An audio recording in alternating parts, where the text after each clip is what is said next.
4, 3, 2. Ladies and gentlemen, we're back. We are back. We're Brand live. new episode. Good morning, You already Bushwick. know where you are. You know what time it is. If you're sitting down, or if you're holding your phone, whatever you're doing, enjoying your coffee, sitting at your desk, Or even some water. enjoying some water. We're enjoying water today. I've been enjoying water most days. I enjoy water a lot of days, man. I drink a lot of water in my life. It's important, man. You gotta stay hydrated. I was told that I need to drink more water because the only time I drink water is like when I wake up in the middle of the night. You know, you get those thirsty runs.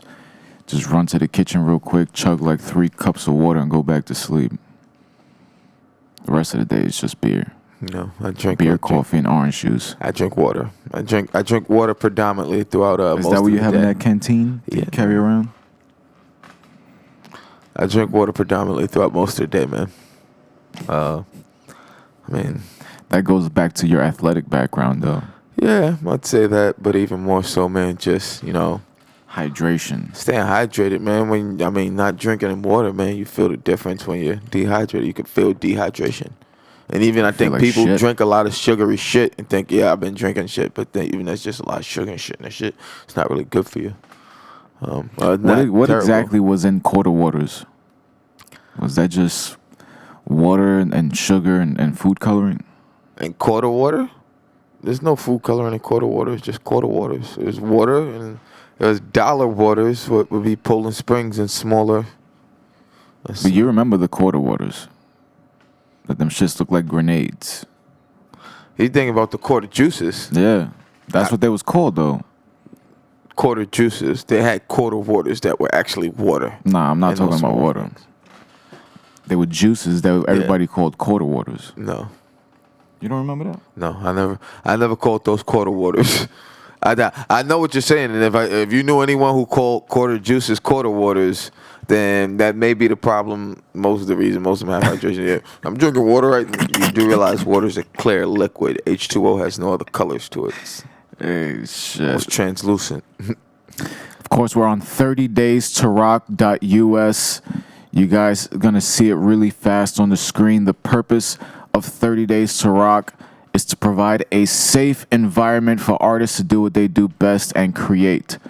So it's all about donating, keeping places like this open, staying alive, so that we could keep pumping out this fantastic material every fucking week, bro. So that everyone has a venue to pump out fantastic material, man. For I'm stumbling over words. For those of you that missed it, there was the 30 Days to Rock in the show. I believe the gallery's down now, right, Danny? The show, it expired. We are now in September 2nd, if I'm not mistaken. So all the archives came off? The archives was supposed to come down. They're still up, but we're gonna plan for the 30 Days to Rock 2. Okay, so the archives are still up. There's been an extension on the archives. It's like when Netflix and Hulu work out that weird deal where stuff gets to stay on both networks for a little while longer. So things are going to get to stay up. You'll get to see the amazing shows. We had so many amazing acts over the 30 Days to Rock initiative, man. There were so many different sounds, so many different groups. There were... And they all brought it. They all brought it. They brought it, man. They all brought it. You had so much different shit going on, man. And more than anything, man, they showcased that space in the back, man, which is, like I say every time, I think rivals any live performance space that gives you that quality anywhere in the city I've seen, man. And I'll admit it. I've never seen anything like that anywhere else that doesn't try to, Were you the only person that did comedy back there? I would guess so. And how was that different from everything else that you've done? I say that's different with the fact that the way I don't write jokes with a whole joke. I write outlines, and I figure out by crowd reaction which way I need to go. And not having a crowd reaction, It's just it's just me up there rambling for 10 minutes about COVID. people was watching though. Huh? People loved it. People watched it, man. I really, me. I say all the time, I'm my own harshest critic. I told you I didn't feel like I did good there. I felt like it was just, it was an experience, man. Anyone who could pull that off, man, is genius. Is better at that than me. That's why I tell people I haven't earned that title. I think an actual comedian would be able to do that. but to have no audience, man, to do stand-up That shit's comedy crazy. with no audience. Sort of, is that stand-up comedy or is that just talking to yourself? You're supposed to assume that you're being funny. You're supposed to assume, and then you're laughing at your. There's nothing worse than laughing at your own jokes, man. I never start laughing until I realize everyone else is laughing with me. It's like, all right, cool, I can laugh here. I can let that chuckle loose, and also a sigh of relief at that same moment and get back to it. You get like that 1.5 seconds. You know the laugh I do when I take that quick. Yeah. That shit without a crowd reaction is a whole other. Without a crowd reaction is a whole other thing, man. And I see why everyone's had to, why the sports are pumping in, crowd noise. And even still, they're not getting it. I think, you know what it is? They have people doing it that I don't know if they're used to how loud it really gets there at these games, what it sounds like on TV. They're pumping in crowd noises now. They're pumping in crowd noise at the games. And for the fans, everyone said it sounded too weird, baseball especially. Like you want to hear the crack of the bat, but you're used to hearing at least that low hum of the crowd going and everything. So it's an entire fake noise instead of just allowing. Or is it like in the WWE, they got this thing now where they got people with the webcams? First off, man, before we get to that, NBA has it. I believe a couple of other leagues have had it with the live on the screens. They call it the WWE's calling it the Thunderdome. Yeah, I forgot what the NBA's calling it. Some of the other people using it are calling it. Now, no other services using this has had any type of issues. No derogatory marks. No crazy shit coming up on their screens. No wild statements. No wild shit. Why is it so hard for WWE to get this shit right? Since they've been using this, I've seen at least 3-4 things, and they said the last Raw, I guess which was Wednesday today, so I guess Monday, was extremely bad. They said it was bad.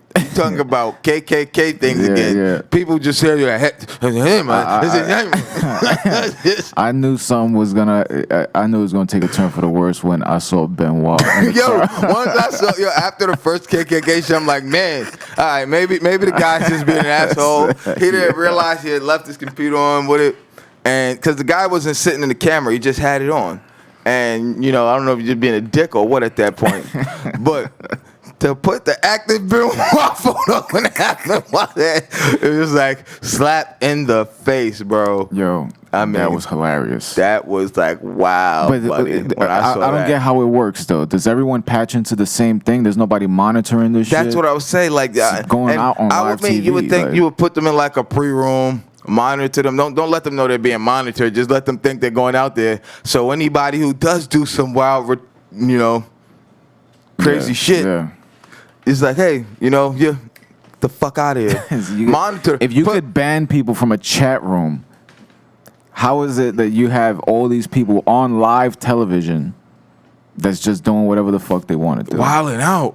Yo, they are wilding, man. They are going nuts on that WWE shit, man. There's like all these other leagues that are doing it, that are trying it, bringing people on. FaceTime with people, and none of these issues in WWE, man, they haven't even been doing it that long, and they are just far and just wide exceeding. Just like, what are you guys doing over there? Like, it's like, get it the fuck together, folks. I think this is a good segue to bring on our guests. So I just want to play the clip first. We're gonna have on CEO of Industrial World Wrestling, IWW, and of course the head honcho at Technique to Training's Wrestling Academy. We're gonna have Tom Frazier, specialty, on with us after this video break.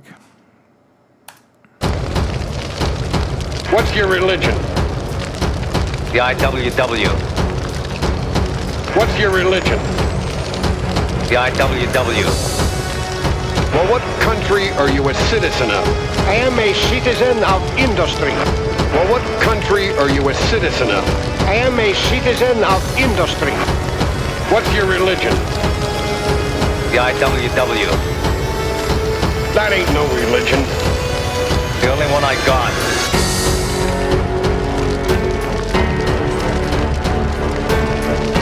Still makes me emotional to watch it. Still slaps. So before we get into IWW and the wrestling school and everything, we need your take on Thunderdome, man. Like, what the hell is going on over there?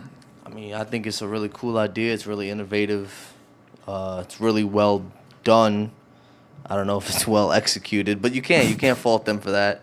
Can't fault them for wrestling fans being shitty people. There should be some sort of security measure. There has to place. be. If you're just putting these people and from getting on to live, there's no monitoring process to see what these people are doing beforehand, then you're just... Well, I think from what I've heard, there is a lengthy process to be invited into Thunderdome. But, I mean, if you look at that whole entire arena, what are you going to... There's no amount of people that can monitor every single person constantly for a 3-hour broadcast. You know, they must have had at least over 1,000 of those boxes, and it's like, what are you gonna do? Are you gonna hire 1,000 people to watch every box for 3 hours? Isn't WWE a billion-dollar company still? Is it still in the billions? Can you blame them though for not hiring 1,000 people to watch that? I would but they say can develop 1,000 technology. people, but technology. There has to be something because I don't think the NBA has that many people doing it. At that level, I don't think NBA fans are that terrible. I mean, I think with everything going on right now, especially with everything going on right now, to be a bit bit tighter. In this current, I always say in this current socio-political climate, to be a bit, tougher and stringent. And I mean, even more so after last week, man, because I mean, we spoke about it last week and we didn't even talk about them, but I mean, I never thought I'd see the day in my life where NBA players would like boycott a NBA game, let alone a playoff game. And things you hear about in history books. Yeah, and I mean, even still, the way the NBA backed out to save face, man, because it looks like Milwaukee was the only team on board in the beginning. Like, yo, we just gonna do it. I don't know if they had conversations with other people in the beginning. This will be the stuff we get in documentaries in a few years where they're talking about that couple nights during, and it's like, and it's Night gonna 3 be in the bubble. 2020. It is gonna be season postponed, resumed in the bubble playoffs. And then Postponed again. But before that, it's gonna show. But in that voice, it's gonna show everything leading up to that. It's gonna show all the LeBron stuff. It's gonna show everybody's statements. It's gonna show people talking about like Kyrie. Maybe what if something happens? They're gonna show that, and then it'll show that cut to the clip, and then that's hilarious. That's exactly. And give it 2 years, 18 months to 2 years. We'll get, if not a major, at least something on a sports channel. The dude that wouldn't take the knee and then tore his ACL later that day. Oh, man. Jonathan Isaac, bro. Like, if there's no, I told people as a sports fan and an athlete, there's no humor in seeing someone else get hurt. You don't revel in it. You feel like that brings bad juju upon you.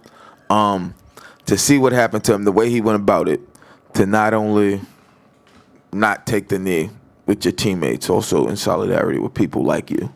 Which is your own choice. This isn't communist Russia. You're allowed that choice. He's allowed that choice. No, absolutely. Everyone. I tell everyone, one of my biggest, I don't agree with a lot of what people say, but what I agree you're afforded is as an American citizen in the United States Constitution, you're afforded that right to say that shit. Right. I don't have to agree with you. It's about the right to take a knee if you want it, not having to take a knee. I think not taking a knee, everything he said about it after the fact, not even wearing the Black Lives Matter shirt. Yeah, that was you, sir, are a black man. There was someone else who didn't take the knee and said why, but he also wore a Black Lives Matter shirt. And as his teammates were kneeling, they like had their arms around his knees, and he was like had his arms like this. Yeah, like there's different levels to you're allowed. You're afforded that protest, but also at this point, everybody's gonna do it differently. Show some compassion. At least a little bit. At that point, I told everyone, bro. I said anything happens, the internet's gonna be fair game. It's gonna be. I say it all the time. Internet's gonna have fair game. It ain't gonna be me, but it's gonna be fair game. And the internet said, "Yo, it took less than 24 hours from him saying why he didn't, and all that. So, bam, busted up ACL." And that's like his second, third knee injury early in his career, man. Like, it's tough to come back from 1, 2, man. Third one, and he shouldn't have been playing right now. And then I think he's just trying to prove to everybody I'm not a bust. And then you bust up your knee like that, man. It's terribly unfortunate, but to also put yourself in that position while saying that, it's just. That's just crazy. Yeah. So let's start with IWW, bro. Your early 20s, mid 20s, Yeah. I'm below 30. below I 30. think that's just how I'm going to call it from now on.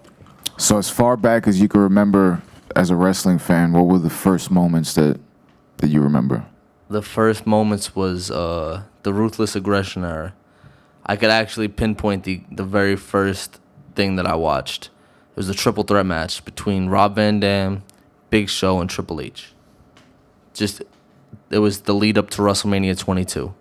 Just to give you a time period of when I started watching wrestling. God damn, he missed an entire You era. missed the entire couple eras, man. I think by then though was when mine was checking out on wrestling, man. I started checking out around the Invasion, and that was before Ruthless Aggression. I remember a little bit of the Ruthless Aggression because I love the what was it when Stone Cold and Triple H were a tag team when they were together for a little bit? The Power Trip. I love the Power Trip that time. Two-man power trip. When that time badass tag team. when they were when he was who was it beating the shit out of Matt and Jeff, and then Stone And Cold Lita. came, they came stalking her, and Lita tried to round up, and he was like nope, and then it was like, oh man, the way they did shit back then. But that was like one of the last really great moments I remember watching and enjoying before. Video game wise, what were the games that were on the market already when you started playing wrestling video games? SmackDown versus Raw 2006, which was like, I believe, the first of the SmackDown versus Raws, which, I mean, everything before that was really SmackDown was taking over the video game market. So I don't know what transpired that they were only doing SmackDown games or only the SmackDown games were popping off. But like, SmackDown, Here Comes the Pain. They Remember the first SmackDown entrances where it was just I a remember Titantron it was just video Titantron and them walking. green screen like And, but the graphics were just on PlayStation, blew your mind. It was crazy. But I feel like it was just Nintendo made games their own way on for wrestling games. From they had AKI and THQ already had that fucking know-how with them with everything. No Mercy, and they didn't make that WrestleMania many. 2000. But they made I think what they made WrestleMania 18. I think for GameCube was really No, good. WrestleMania 2000.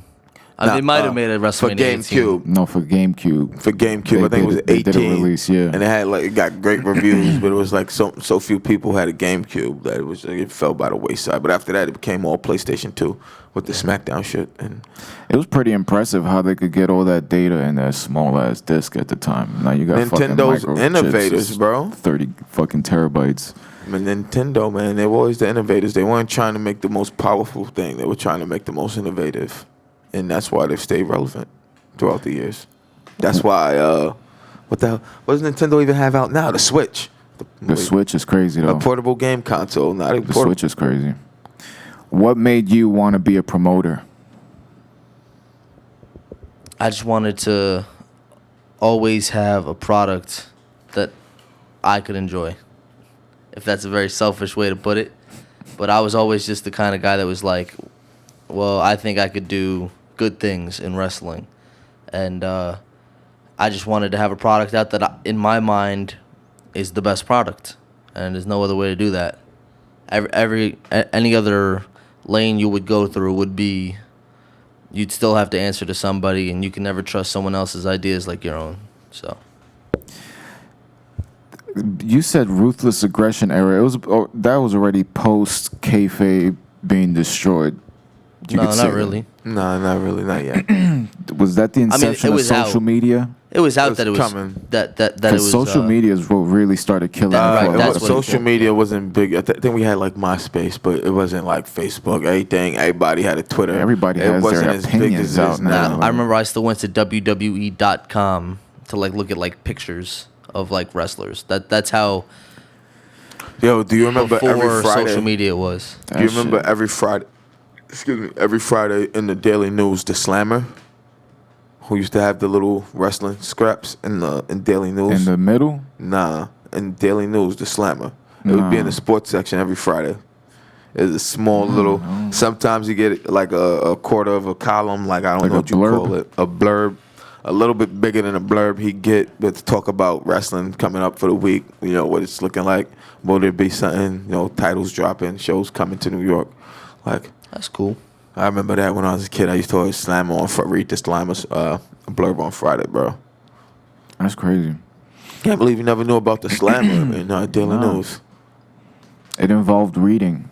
And I wasn't big on Yeah, that. I wasn't reading the Daily News in 2006. You're a news guy. We started reading the news in 5th grade. I only started reading the Daily News because it's the one newspaper I did kind of like at that age when Miss Silvers made us, that stuck. Jesus. We still trying to find that lady. Like I was a said, man, grim thought last I have week. to, I'm not going to bring it up, man. Like, you can't deal with that shit, man. Like, that's something at this age, man. And she was, and honestly, how old was she when we were in her class? She was up there. I'm not being a dick, I'm just being a bit realistic at this point. I hope she, still kicking. So, your first show was with the previous company. Yes. Putting together a wrestling show. Break that down for the audience. Because I don't No. think that they understand. We only have, how long do we have? We're live until noon, so. Until noon? We don't have enough time with all that goes into it. Nah, it's a lot. You start off with the venue. Well, you really should start off with like licensing. Make sure your licensing is good for whatever day you're running. Your insurance is good. Then the venue. You got to run all these things simultaneously. When you say licenses, what do you mean by license? Like the state Like a promoter license, sporting yeah. authority? Mm-hmm. Yeah, the New York State Athletic Commission. So you have to They get crack down pretty hard. So you have to get a license every time you do a show from them? No, you have to have a promoter's license. Oh, you have to have a promoter's license? Yeah. Oh, shit. I didn't even know that. So where you got to go, like, take courses, or is it like a just have to- test, or you just pay a fee? Or? To be a promoter? No. Yeah, you have to apply. Just apply for your license. It's a whole process. I mean, it's a process, but there's no testing. Imagine they would test you for that shit. They should test you. I mean, There's a lot of promoters out here that do they should tell be you tested. anything? Is there anything about ethics or anything beforehand, or is it just pay us this, give us this information, you get this license? Just pay us, license, do whatever you want? It appears to be so. Wild West. Yeah.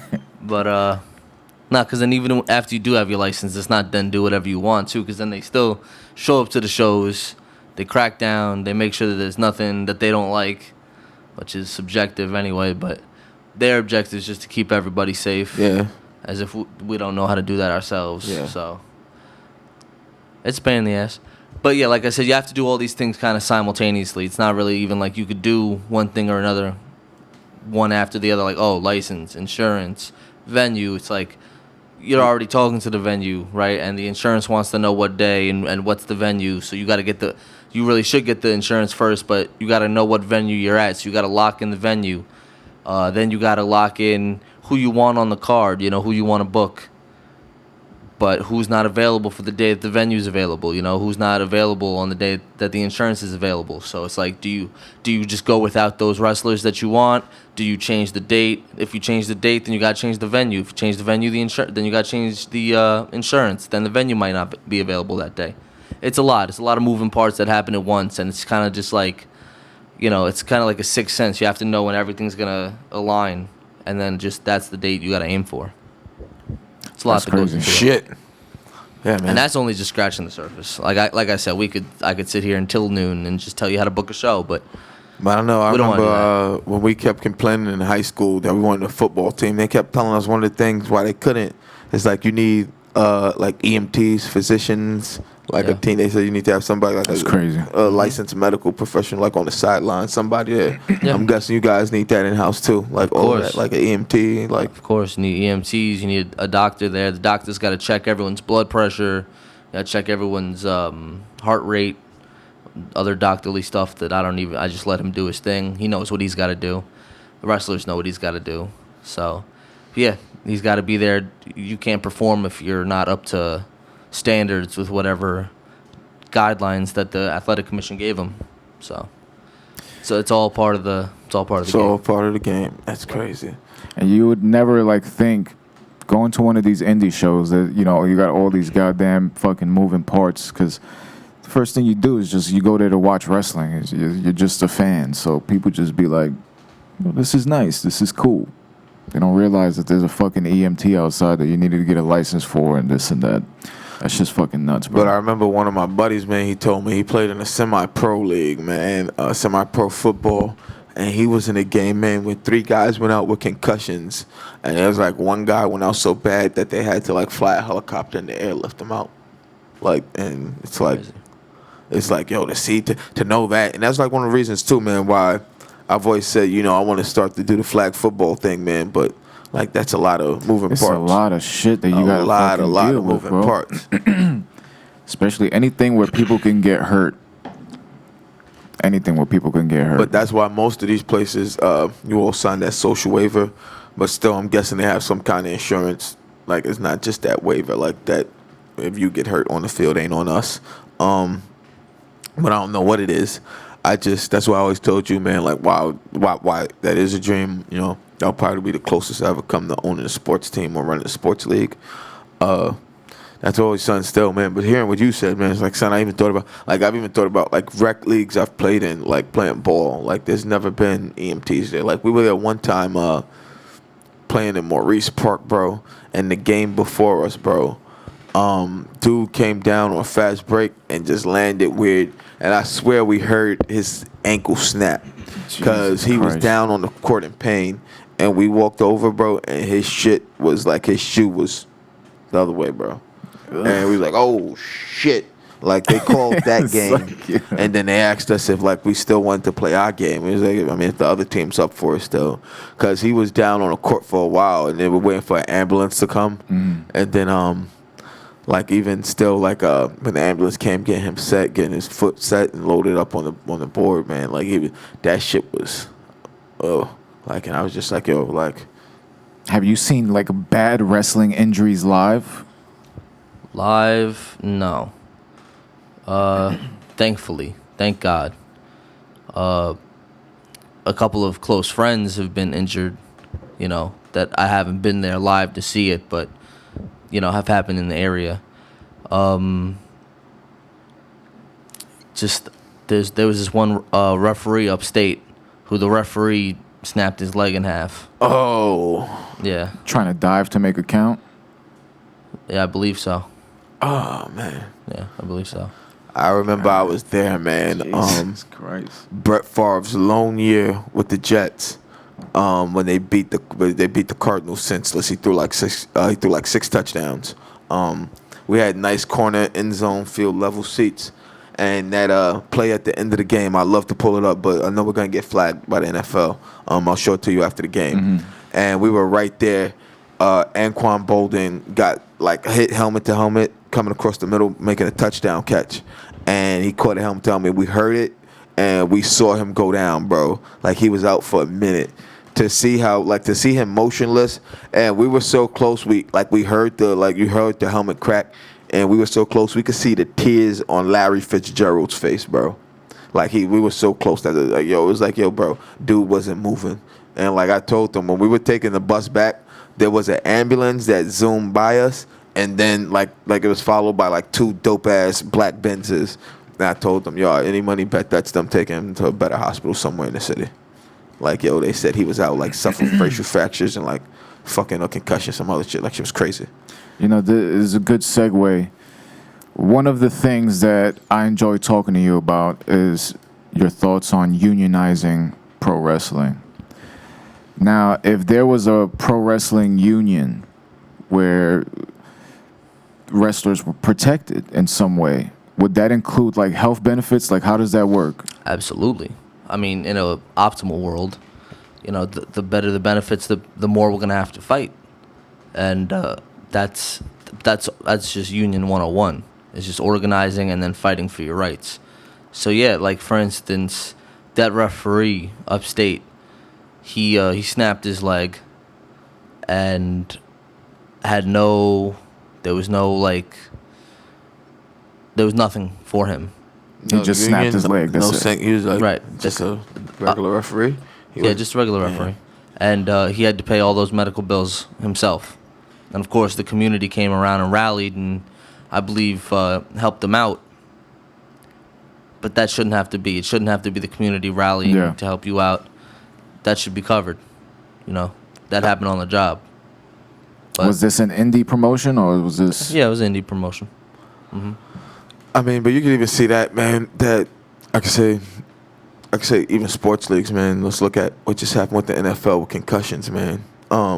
With that original deal they settled when they presented to the judge, and the judge made them go back, and it was like, no more. Like what they know, what you know now, and what you hid, like no more. And even still, what some of these guys say, man, trying to get help still is crazy, man. And it's wild. It's even to think of like the NFL, multi-billion-dollar, all these teams now, billion-dollar entities that you guys can't cover insurances for people that have put their bodies on the line for you for entertainment. They're worried about their bonuses. Entertainment. They're worried about their insane, Christmas man. bonus, bro. It's insane, man. But you would even see that in any sport, bro. Like they say, like some of these other guys, like if you're not in for a certain amount of time, you don't get a chance at a retirement plan. Like, and these guys don't save. Like, shit is wild. So like the WWE, I believe that the wrestlers there are 1099 independent contractors. I don't know about that. They're not? I can't confirm nor deny. So I know if any federation has wrestlers that aren't independent contractors, it would be the WWE. I would think, man, because even they were talking about Brock Lesnar as a free agent now, which would mean he was under contract of some sort. Like that's been coming out. Signed. Like ESPN sent me like in the last 3-4 days, it sent me like, yo, Brock Lesnar's like a free agent. Is he gonna sign? Is he gonna go to AEW? Is he gonna go back to fucking MMA somewhere? yeah, but you could be independent contractor and just sign an exclusivity deal. Just be like, I'll just get paid this way. I don't know. Even essentially they're the ones taking out. WWE is a publicly traded company, like they've had like what they pay these people under contract. I don't think that under contract as an independent contractor, like you're under contract like that. Like as an independent contractor, like they get paid, then you get paid. That's how it works for me as an independent contractor. Does AEW take care of their wrestlers health-wise? Like, do they have the same types of programs? I don't know. I don't work for AEW. Never wrestled for them either, so I can't tell you. All I know is that The only time I've ever watched AEW was in your crib with you. doesn't mean I know about their insurance policies. All I could tell you about is Industrial World Wrestling's insurance policies. Do they have one? No, not yet. But we're working towards it, man. That's so what the IWW is when I rebranded to Industrial World Wrestling, that was a nod to the original IWW, the Industrial Workers of the World. Mm-hmm. That's a pro labor union that it's member organized, and its sole purpose, it's not a trade union or anything like that. Or a craft union. Its sole purpose is to help other workplaces organize and unionize, and they're really, what's the word? Diligent in the fight towards making sure the working class is the ruling class, and they do a lot of great work. I'm a member. I'm a red card holder, and actually today's September 2nd, I believe, right? Yeah. Yes, sir. I've got my orientation, so I'm officially a member now. I was just kind of an appreciator of them, but now I'm in, and we're gonna move forward with unionizing professional wrestling. That's something that I aim to do, and that's gonna end up being my life's work, because that's not something that's gonna be done overnight or in a year. That's going to take years. I mean, just union work, man. I don't know much about it, but the little bit I do, man, there's always something, like there's always some sort of shady element attached. Are you worried about any of that or getting, like, I don't know how to word this right, but anytime you hear about unions, there's always some sort of shadowy, like, shadowy element of some kind.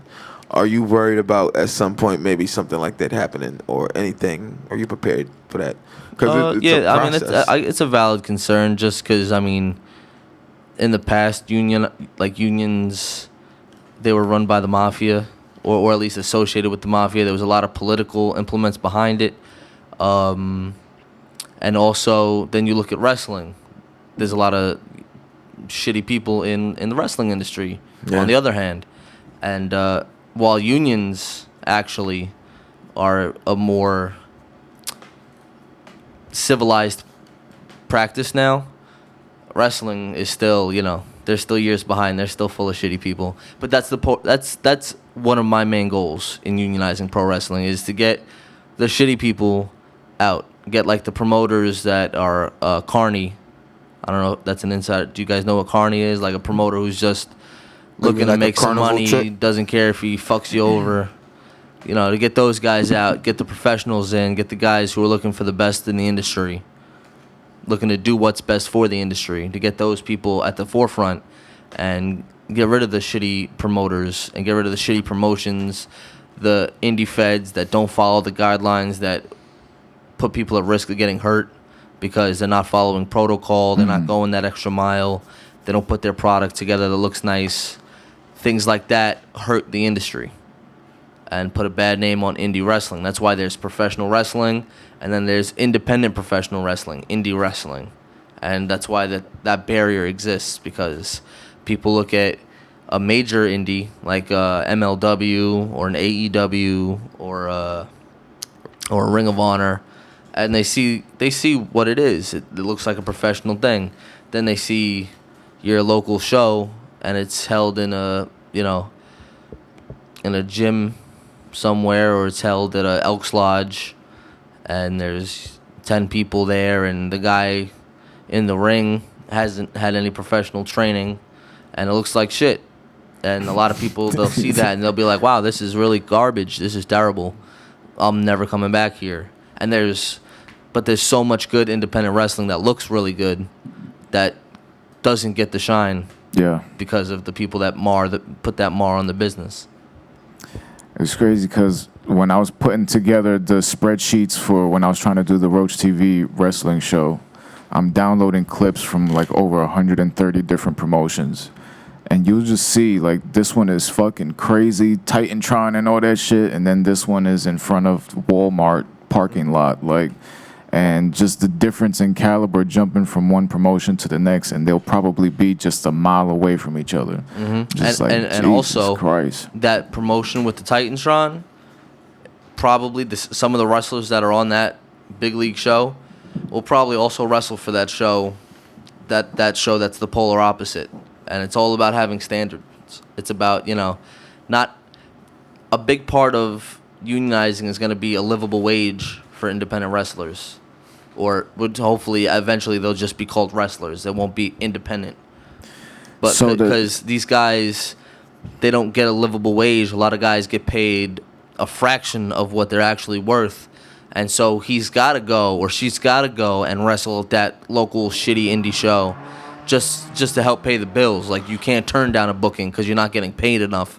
So you got to go and wrestle at a shit promotion. But I mean, that's kind of like the problem now in Major League Baseball. They were having not Major League, minor league baseball last year with the guys, man. How people think they all get a fraction. They get like minor league baseball, like they make money like us, man. Unless your contract is like picked up by the major league team and you're like on the 40-man roster, like they're not making that much money, that much more than the average person. And you factor in travel, like they have family lives, everything else, man. Like they get boned, and there was a big battle with them, man, to get them like union rights and shit for minor league baseball players last year. Like a livable wage was like a big part of the conversation.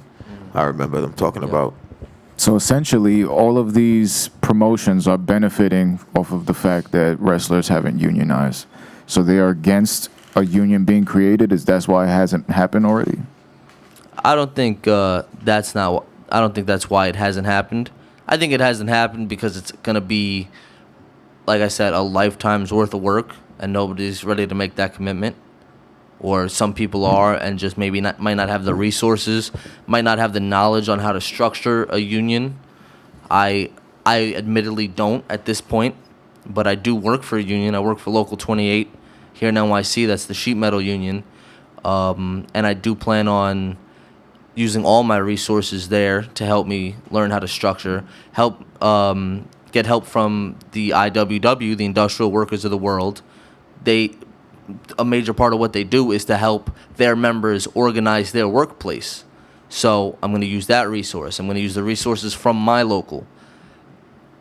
If I have the knowledge and if I have the resources, I will have the dedication to do so, to make that my life's work. Yeah. You know, hopefully it doesn't take a lifetime.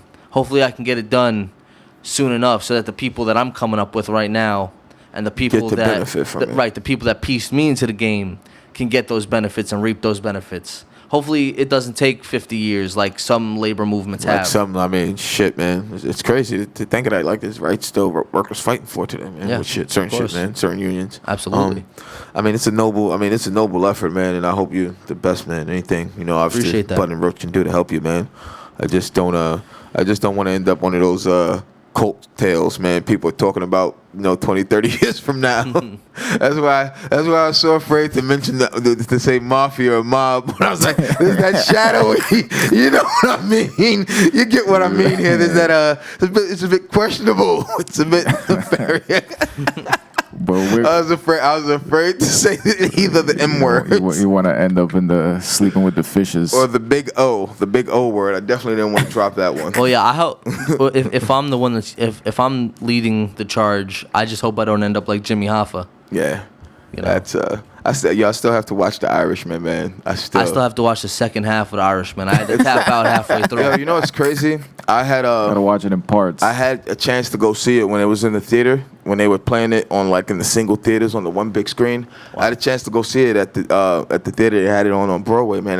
My schedule, I didn't get a chance to make it over there, man. That's not a movie you could watch in theater, bro. But they were Could you imagine? Could you imagine sitting in that theater? But they were Could you doing imagine it. how much popcorn you'd go through? But they were doing it like that. Like it's like a 4-hour movie. So they were putting it on the big screen and they were cutting it with an intermission. And then I think it was like a 10-minute intermission for you to go use the bathroom, use do the anything. bathroom, And then at come back. least. Like it was I can't remember what theater it was. I almost wanted not the Broadhurst or the Golden, man. Fuck, man. The Belasco, I think. I think it was at the Belasco Theater, if I'm not mistaken. Was that in the city? Yeah, it's like right down. I think it's on 46th and 5th. 46th You know and that whole 6th, theater district. if I'm not mistaken. But I was like, yo, like, 'cause there's nowhere you can see it. And then, it's a Scorsese movie. You got Pacino, De Niro, Pesci. When are you ever gonna see all those guys ever in a movie ever all like good that movie. again? It's just man? long as fuck. It's just long as fuck. It's fucking Scorsese. It's long as fuck. I mean, I think the shortest Scorsese movie is like 2.5 hours, maybe. Ricky Gervais at what was it? The Golden The Globes. Golden Globes. He said one of his bits. He said, "And now we're gonna play a short clip from The Irishman. It's 82 minutes." Man. Shit. That movie. But I want to talk about the wrestling school. Before we talk about it, I want to just show the video, Hell and we'll be back with more Good Morning Bushwick.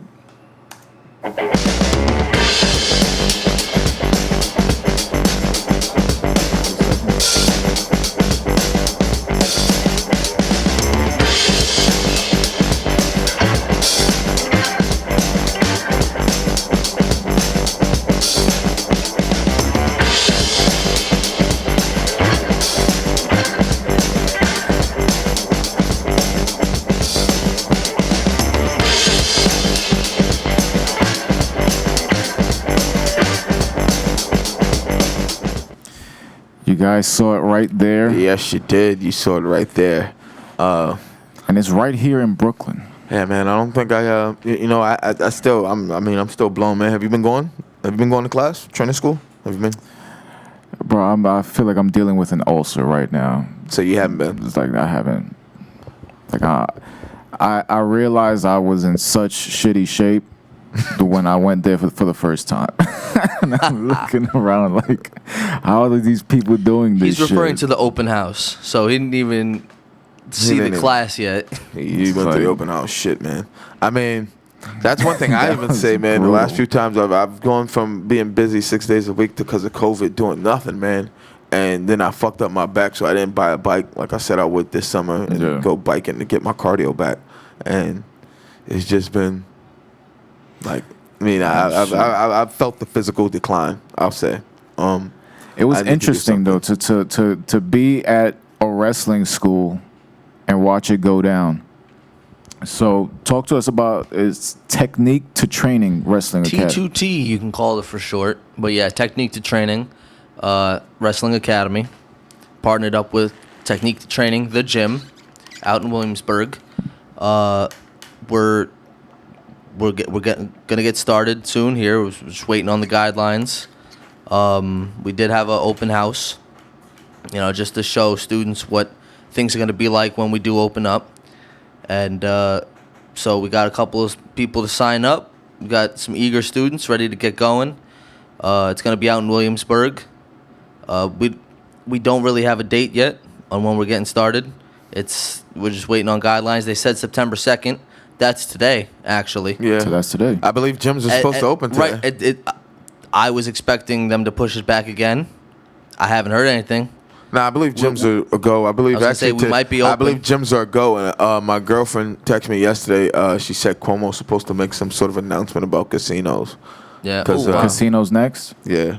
I mean, either way, someone in my position, I'm still fucked because the Broadway League said January. We're closed till January. The Broadway League controls Broadway where I work, and they said we're closed till January. So regardless of everything reopening, That's crazy. I still don't go back to work. So You collecting that government unemployment, though? I have, man, and I haven't been spending much money, man. Get what you deserve, brother. I miss work, bro. I feel you. Yeah, I tell everyone I'd rather be at work. I know people who were using this as a home vacation. Like, nah, bro. Like, I'd rather. I enjoy being out there. I miss my daily structure. I miss my daily routine. I miss the people from work, bro. Even the people who annoyed me at work, I miss. Like, I told my brother. We both had the same. I won't call her nemesis, but someone we didn't get along with great at work. And I told him, I was like, yo, bro, I miss work so much. Even if I had to work with her ass again, I wouldn't complain. I would not complain ever again. I wouldn't do it. I was like, I wouldn't do it, bro. I was like, yo, I'm going to be so nice. I was like, to everyone, when I go back, I'm going to be so nice, like, to everybody. Like, I was typically a nice person. I'm not nice. Typically a decent person. Decent at best. Treat everyone with respect, treat them kind, courteously. But, sometimes you tell them my face, like, I'm tired. Like, I would still give you the head nod. How you doing? Try to be respectful, but decent at best. You've been saying that for years. I try. That's all people need to be. And I get tired of, we need to be better. We need to be good. All we need to do is be decent. And if people were just decent, that's the thing too. It doesn't take much to be decent. That's all it is, decent. And when I do things, I don't ask myself, what would a person going over leaps and bounds to be good, get noticed on social media do?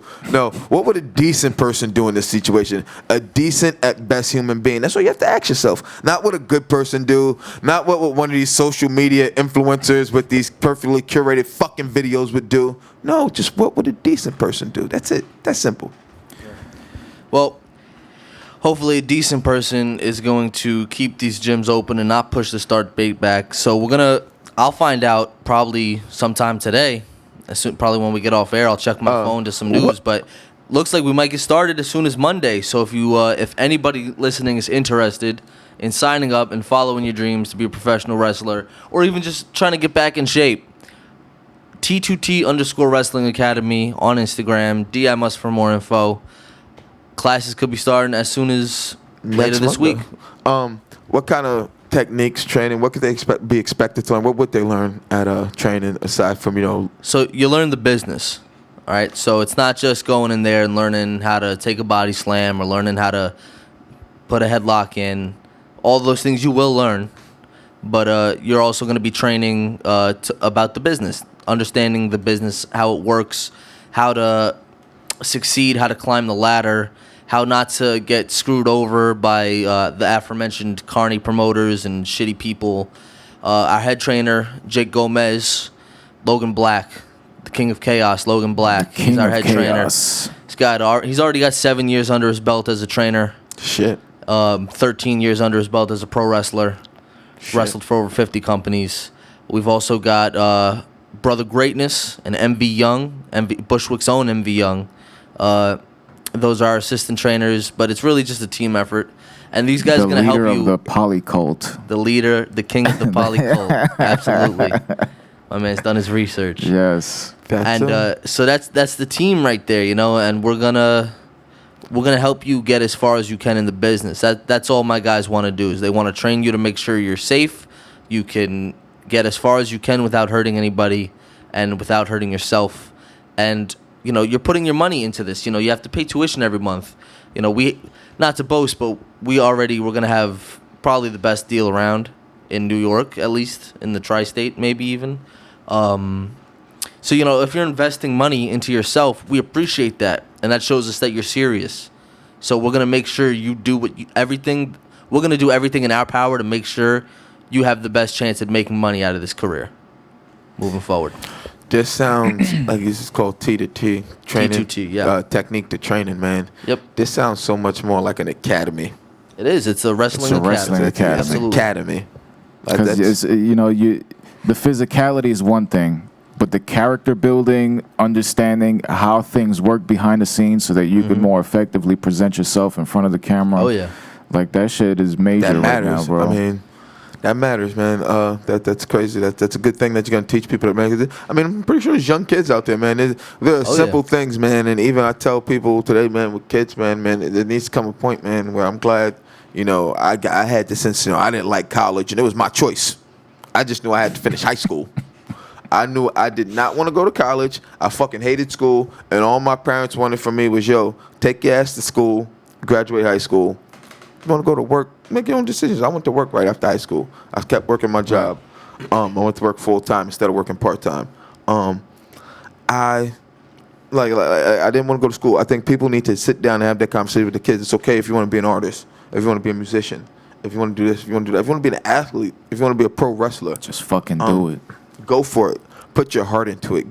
Just give it 100% effort. I think that more than anything, parents nowadays are, I think, coming around to the fact that their kids aren't going to be, what they were, teachers, lawyers. Some kids still want to be doctors. Everyone doesn't want that. Some kids don't want to work the 9 to 5 forever. Some kids want to figure their own path. Some people get around to that, but people need to come around to the realization. They've seen too many get rich quick shit happen. They need to realize that, kids, if you nurture something, they'll love it, man. Like, I see these kids, like, when I told you, I sit in at the end of these shows, and they do what they call talkbacks, and listen to these kids, like, and they're telling kids, like, if you love it, even if you're not, you're shy, there's so many different areas or something. Like, even if you love wrestling so much, but let's say you don't have the physical ability, or maybe you don't have the greatest, you're a little shy. I'm pretty sure you get behind it, like, doing something technical. There's so much other shit, like, people could do that they say you could be still involved in industries. Absolutely. No. That it's not just in front of the camera where you sit. When we've got people already that are signed up, that are waiting to get started, that have already expressed their interest in the behind the scenes, and that's totally fine. Like, you don't have to show up expecting to be a pro wrestler. You can show up, learn the business, and we'll help you with that. I've got somebody who already said, like, oh, I don't want to be a pro wrestler. And I was like, okay, well, what do you want to do? He said, oh, well, I kind of want to see how a show is run. I was like, okay, no problem. You come, we'll teach you that. That's part of the business. And we need people like that. Not everybody needs to be a wrestler. People need to be a sound guy. People need to be a video guy. People need to be a music composer. An electrical guy, man. Like, seeing a lighting system. How much goes into, seeing, I told you, backstage. A commentator. What goes into everything. And you'll go see, like, a show. You'll go see this. And I think, and it's also the fact, people, nobody, you'll see it end of a movie, end of a game, you'll get a quick up. At the end of a sporting event, they'll just show quick, real fast credits. And no one pays attention to that, but that shows you almost hundreds of people sometimes in the instance worked on these projects, worked on these movies. And it's not just those people that come up first, those 20, 30 people starring in the film. It's bigger than that. And I think when people get a look at that in the bigger, picture, sphere of it all, it comes to, ahead, and you realize that there's better opportunities, man. And the fact that you guys are not just like when, jugheads that want to come in there and just start busting bodies and flipping each other over and shit, and you want to nurture other, aspects of the industry, bros. That's something I am aspiring to do right now is we're gonna have like a field trip, which I personally, I don't know this for a fact, but I doubt any wrestling school has ever done a field trip, like as if it was a real school, which it is. It's a real school. It really is. You're paying your tuition. You're showing up on a weekly basis. And you're learning. So it's as real as any kind of school you can get. And I want to do a field trip to the Industrial World Wrestling TV tapings, so that way the students can come and watch everything happen from the ground up. And they see the ring getting loaded in. They see, the camera crew getting set up. They see the bookers and the wrestlers behind the scenes going over the show and what needs to be done. They could see everything. Like I want, that's something I aspire to. And it's going to take a lot of work to arrange that. But that's something I want to do, and I think that's like an experience that nobody else can offer. I mean, that'd be an experience for anyone. I used to always love fucking the nuts. time-lapse video when they would show, like, them loading in. Like, let's say, WWE's coming into an arena, but they had a basketball game the day before, the night before, son. And you see them breaking down the floor, breaking down the rink and everything, and them loading this and everything. I used to love seeing that shit, bro. And then, he knows I went to a bunch of live shows with my dad at the Garden when they did, before they took over and started doing most of everything at the Barclays. But, I used to love, my favorite thing was, even though it would, scare the shit out of me, and I knew it was, I used to love the opening pyros, man. I loved it, bro. No matter what. I knew it was going to scare the shit out of me. The good old days. And still, but everything. Even the pyros on the entrances, bro, that was always my favorite thing. Hell yeah. It's a spectacle. Yeah. That's what a lot of WWE has lost over the past couple of years. It's the spectacle. When you even from home, when you're tuning in to Raw and you've got, Jim Ross screaming at you over the headset. Business is about to pick up. Welcome to Monday Night Raw. And the fucking fireworks are going across the fucking, shooting at the fucking camera. You're sitting there like, what am I tuning into right now? Even over a broadcast, they could still get you excited. When you're waiting for that when you goosebumps. feel the tension build and you're not sure whose music is gonna fucking crack. And it's just, absolutely. Is that when it's electric? They don't. I went to the Barclays, the last Raw before WrestleMania, maybe 2 or 3 years ago, and at the Barclays, it's the go home show to WrestleMania, and it's like I'm there, and I'm not even excited. There's no pyro, nothing. The commentators come out to their music, they get introduced, and then it's just kind of they're sitting there talking to the camera, and it's like, hello, how you doing? Welcome to Monday Night Raw. And then the show starts. No, nothing. I'm sitting there. I'm like, damn, this, it's depressing. There was no electric. There was nothing. There was just no fucking no energy, man. Yeah, there's no energy. Yeah, no pop. That was something. Even on house shows, man. You didn't get all the pyros, but there was some, and there was still always that energy, man, from these guys wrestling, man. And I just. Even watching it live now, I just there's times my dad tells me he'll tune in and he'll be like, Lonzo, come look at this sad shit. Come look at this sad shit. I'm like, what? And it's like, damn, this is it's just bad, man. It's every time I watch it, I just leave with the feeling Vince, what the fuck have you done? See, I enjoy watching shoot interviews about the old days when they tell the stories about all the old shit that happened. But that's because we got to watch the product undisturbed at the time, and now we can look back and review, oh, this is what happened. Nowadays, you see that aspect immediately through social media, and it kind of kills the excitement of everything. It's absolutely. I think one of my favorite things recently was, and this was a couple years ago, and it was at the Barclays, when they were at the Barclays, was one of the times The Rock was there, and they put the video afterwards, of him and Triple H, the promo they cut. It was we could go back to WrestleMania, and it's all of them, and he's Stephanie steps in between at the end of the argument, and it's why don't you guys stop it? And he's come on, are we going to dinner or not? And he's yeah. And he's and then The Rock's you're paying. And he's and Stephanie's why you always got to argue with him? He's why do we always have to pay? He's a fucking millionaire. He's a millionaire, this guy. And it's the biggest movie star in the world. That was one of the funnier promos, and God knows how long. And it was something you put on YouTube after the fact. It was after Raw. It was come on, man. They just lost touch with what the people want, man. And it kind of what he was saying, the field trip. The TV studio, this is NJTV Studios in New Jersey. Seems to be that's where we're headed, NJTV Studios. So talk to us about what IWW has going on there. So first of all, big shout out to Roman and Spotface over at Distributing Original Entertainment TV, DOE TV. We've partnered up with them.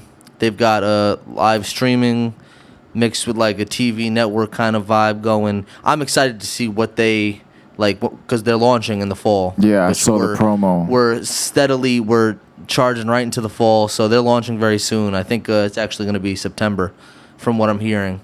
So they're going to be launching their content. We're going to be trailing a little bit behind because we have to film our original content, and so they've got something called the Superkick Saturdays, and that's going to be every Saturday, 24 hours straight of wrestling content. We got Major League Wrestling. We've got our friends over at Catalyst Wrestling, and of course, Industrial World Wrestling. Yours truly, ours truly, and so what we've got Industrial World Wrestling Uprising. That's the name of our weekly programming. Very proud of that. Your boy Roach over here, he came up with some fine looking artwork for it. Looks great. And let me see if I can pull that up.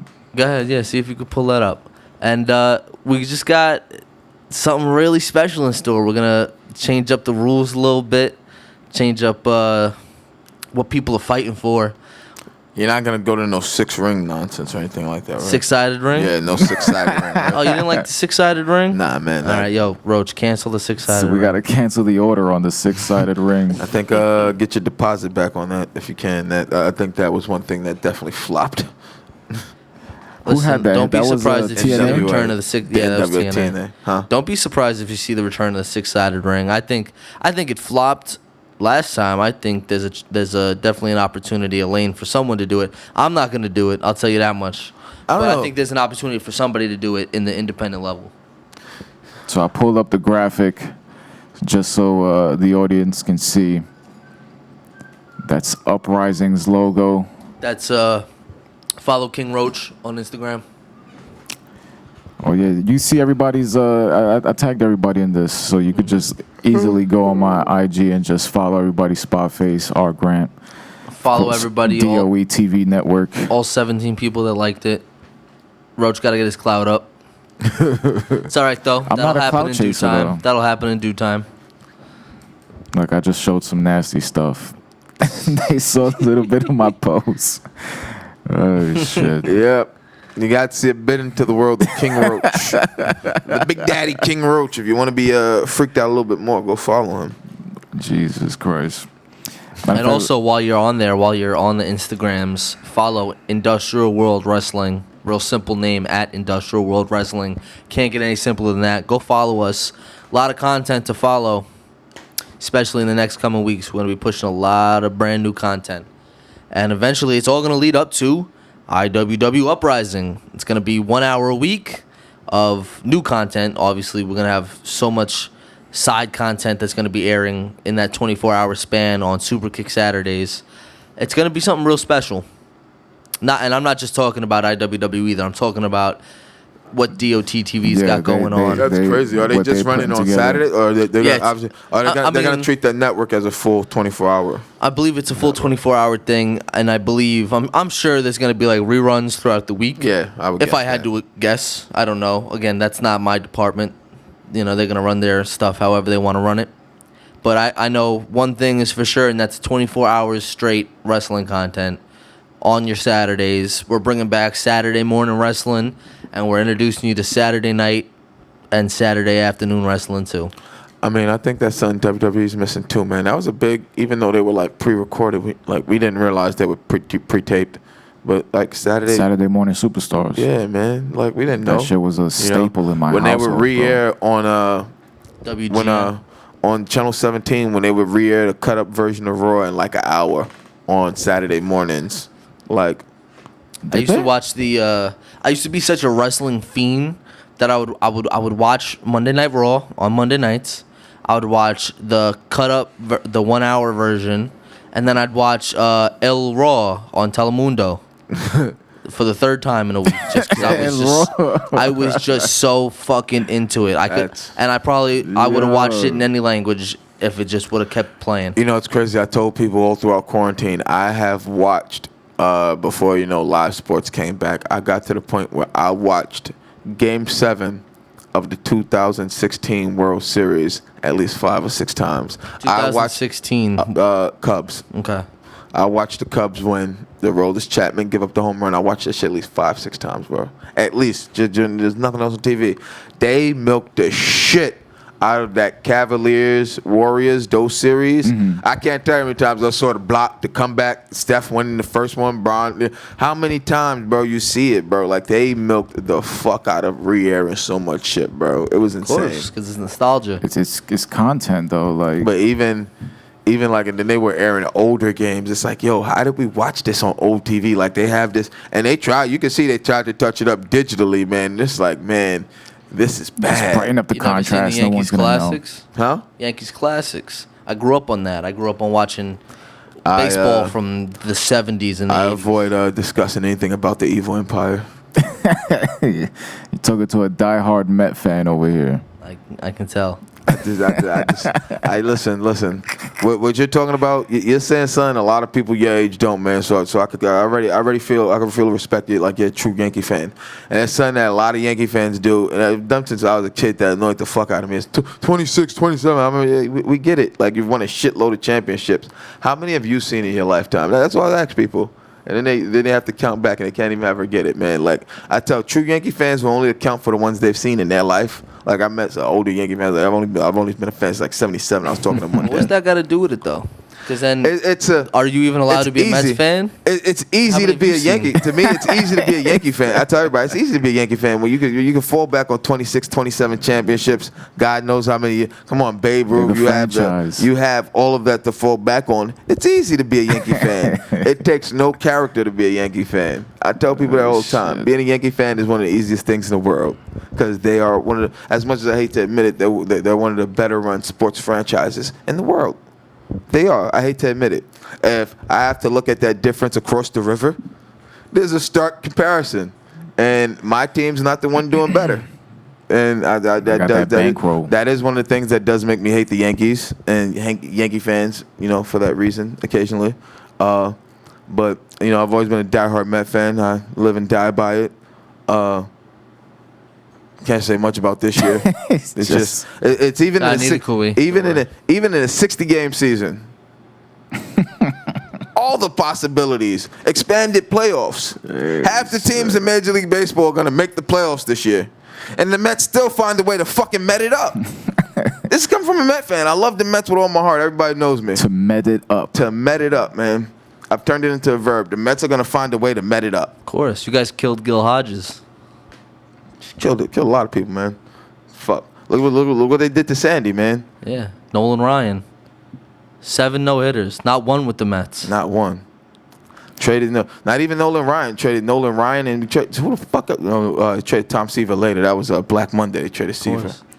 Ed Kranepool's running taxis from LaGuardia. People pick him up and they say, "Oh, you played for the Mets? That's cool." You serious? I'm actually referencing a Don LaGreca rant. Don LaGreca is like my radio idol. PWI just came out with like a list. It was like a top 100 indie stars. I think I've been seeing it everywhere. No, it's the PWI 500. They do that. It's an annual list that just lists the 500 best wrestlers in the world. Do you know anyone that made that list? Yeah, of course, I know tons of people. I probably know half that list. Shit. Is it so only independent wrestlers? No, it's everyone. It's everyone. WWE guys, AEW guys. That's dope. Everyone. IWW guys. I saw that. No, he's not IWW, but I wrote an article about this guy for Pro Wrestling Post. It was Billy Dixon. Yeah, Billy Dixon's on there. And he's on that list. I was like, oh shit! Like MV Young's on it. They're actually paying attention, and I think that's like It's good and bad that we have access to everything because, you lose a lot of control over what you can and can't do, but then at the same time, it allows you shit like this. Mm-hmm. So. As long as you get to start the narrative, no one else is able to control your narrative. As long as you stay in control in some aspect of your narrative, I think you'll be all right in most regards. You know what I mean by that.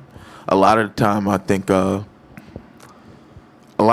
when people get too big, I don't even say too big, but when things get, out of your complete control, when it's more available to the public, other people start pulling things, other people saying shit. It's no longer completely in your control. When you get to control a narrative or more frequently shape the narrative the way you want it or push it, it's a lot easier to mend or do what you want with it. I mean, I'm not going to say any names because I honestly don't even know the girl's name.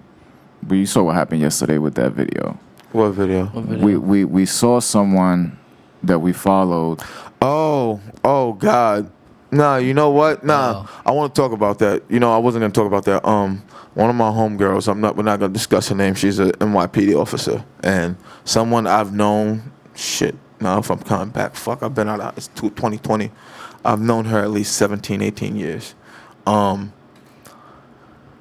Great person, not a bad person. For a 10-second clip of singing a Cardi B song, a 15-second story clip of singing Cardi B, singing WAP. Motherfuckers is jumping down her throat, saying all sorts of wild shit. But we both saw it. The second we saw it on the story. The second I saw the video, the second I saw it on the story, I'm like, this is gonna be on Shade Room. I was like, there's gonna be a Shade Room. Some sort of blog's gonna pick this up. I knew it the second I saw it. And I feel bad, and like I told you, because her page is private, there's somebody on friends list. She deactivated her shit. Already? She deactivated it. I saw her on yesterday. She deactivated it. By the end of the night, I checked because I got to pay for the app to see all the shit on my accounts. And it showed like she unfollowed me, but then when I went, she had the deactivated sign next to her name. She took that shit down. Because there was, I was seeing that shit spread across outlets. I don't know. So she was just singing the WAP song? Just singing WAP, bro. But it's a fucking, for people to do that is a fucking clown move to me, bro. So what were they saying? Nah, just look. Like the shit was crazy, bro. It was a clown move. Just click that. That's in my group chat. The one holding the phone is the one I know. An amazing person. One of the best people I know in my life, bro. Just a great person, bro. And that's the thing with social media. You put something out there, you lose absolute control over that shit. That shit will get fucking... What's the issue, though? That they're in uniform in a squad car, I would guess. That's against patrol guidelines, I would guess. Listening to music? Every internet troll said something different. This one was saying, where she at? This one was saying, do your job. This one was saying, come through.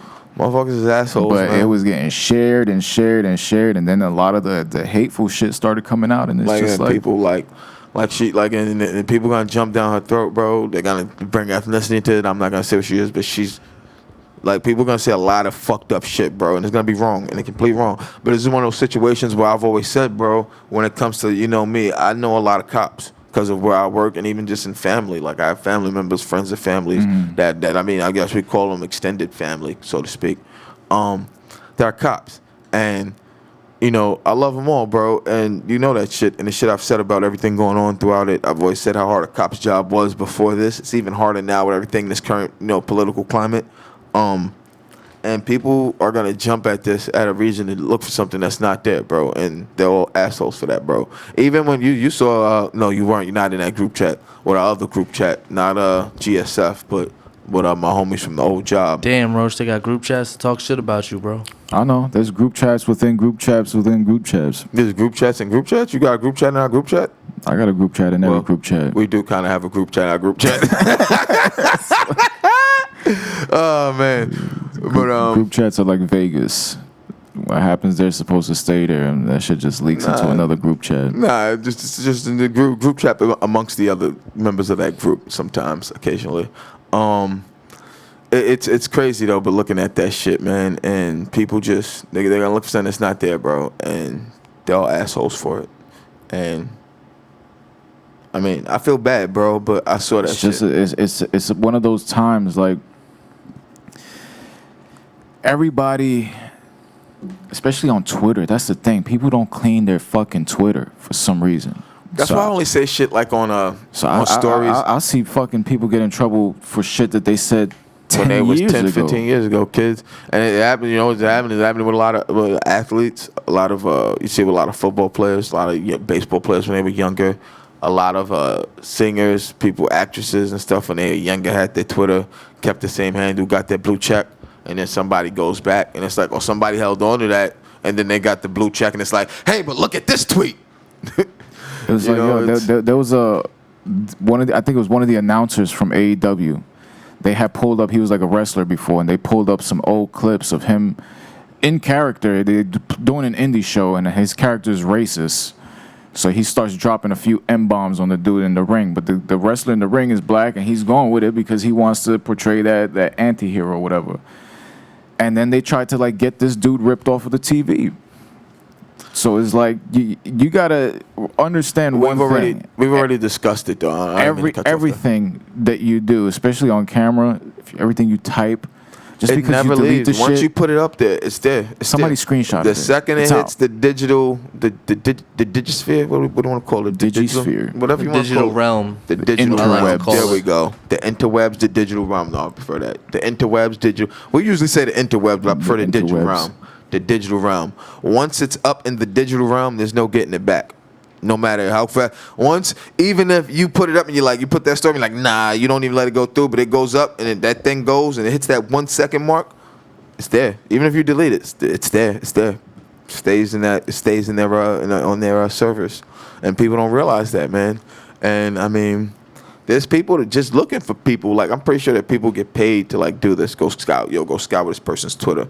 Like, I sent you the shit about the homie Sean King yesterday, bro. Like, that shit was like, when I saw that, and he's like, this whole shit. Like, all right, God, there's like 40 bots from these many countries. Like, yo, are you really paying people to like fucking run analytics on your fucking Facebook page, on your Instagram page, bro? And you don't get why people are coming down on you talking about you not really doing nothing?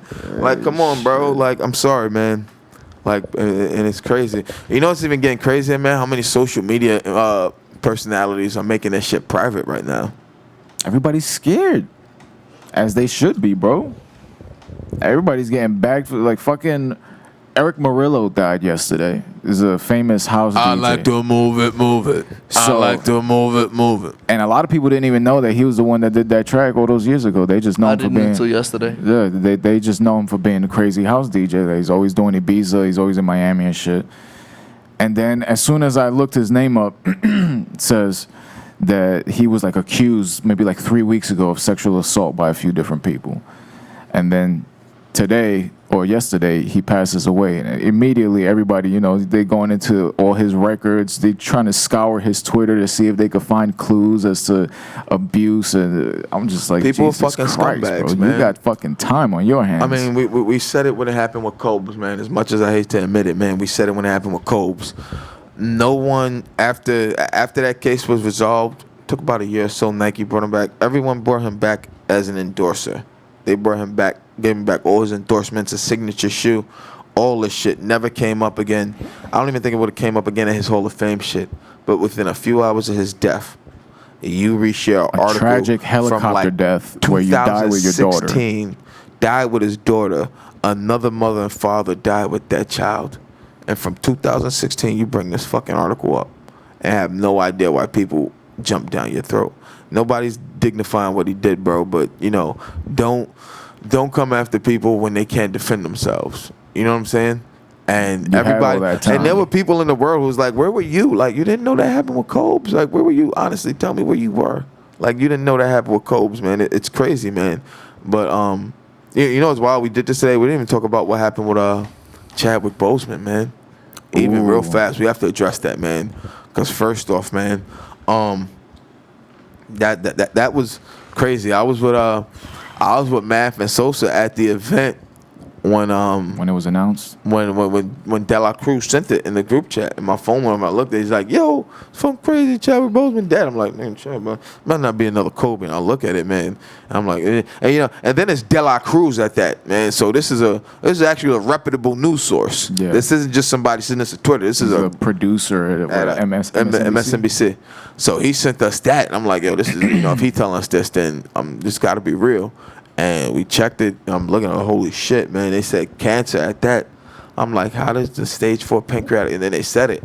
And it's like, yo, The second I saw that, I'm like, yo, I was talking about having Sosa. That means, and I did it clicked before anybody with the memes, Twitter, everything, it clicked. That means when he did all those movies, he was sick.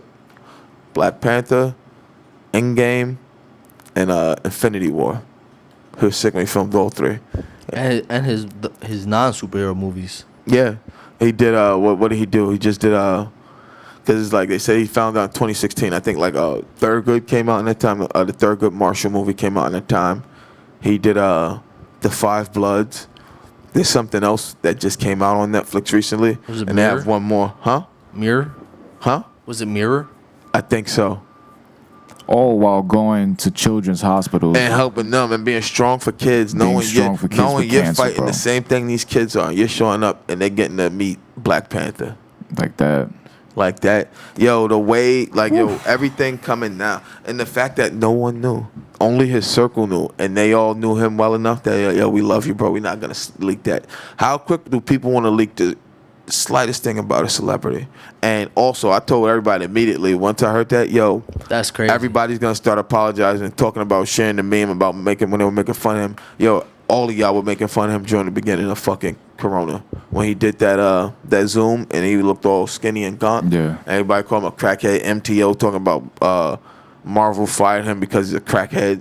Like, yo, like y'all all pieces of shit for it. Don't give him flowers now. He can't smell them. Y'all all had a chance and y'all took fucking Scumbag shots shit. at him, bro. Like he at his young age, man, he's like 42, 43, man. He goes down, I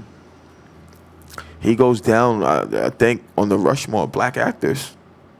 Just in the roles he's put together. You think Jackie Robinson, Thurgood Marshall, all the action movie roles, James Brown. Like, there's one more I'm forgetting. Didn't Denzel like put him through college? Pay for Denzel. his college or some shit like that. Like his like the arts program, like the I don't want to say the master's program, but it was like a special program. He had to go away like to England for that Denzel paid for him. So now I'm curious, what is your Mount Rushmore? Of If you black put actors both now on at this point, I mean, obviously Denzel's on there. I say Will Smith. I don't know about Will Smith. He's on mine. Yeah, that's actually say- the exact reason why I was asking. I was wondering if I'll you go was gonna back throw to him on that there. episode of Nah. Fresh Prince when his dad walked out on him. That's the iconic scene. What he- I'm really trying to Even think besides right that, he's got a lot of good stuff. Got a lot of good here. scenes. He has a lot of good stuff. Killing his I think dog and he's a fucking I Am blockbuster Legend. king. He's had a really couple good roles, but I don't know if I put him up there. But definitely Denzel, definitely Chadwick. I'm sitting here trying to think now. Trying to think only black actors. Morgan Freeman. I have to. I feel like you have to say Morgan Freeman. I'm sitting here. I was thinking Sam Jackson too, but I'm not 100% on Sam Jackson. He's had good roles. Sam Jacks. He's had really good roles, but nothing. About Jamie Foxx. Another one good roles, but I don't know if you could put him up there yet. I'm Then really Will trying to Smith think. play Muhammad Ali. Jamie Foxx played Ray Charles, and they were both in Ali. Jamie Foxx was in Ali, Oh yeah. so I forgot about that. Jamie Foxx has Collateral. What else did Jamie Foxx do? Shit, Jamie Foxx had a nice little run there with movies, man. Where he was they had that in the mid to late 2000s. He did a lot of nice couple roles there, that he don't get enough credit for. It's close. That's 3, man. I don't know who you put on the 4th, man, because there's people before you got to talk. Sidney Poitier. There's a lot of other actors you got to talk before that or before this time, man. You got to talk, guys came. You got to talk stage actors. People forget guys who do stage, man, don't really do other shit, man. As much as I hate to admit James it. Avery. Fucking as much, I was about to say, as much as I hate to admit it, man. Tyler Perry.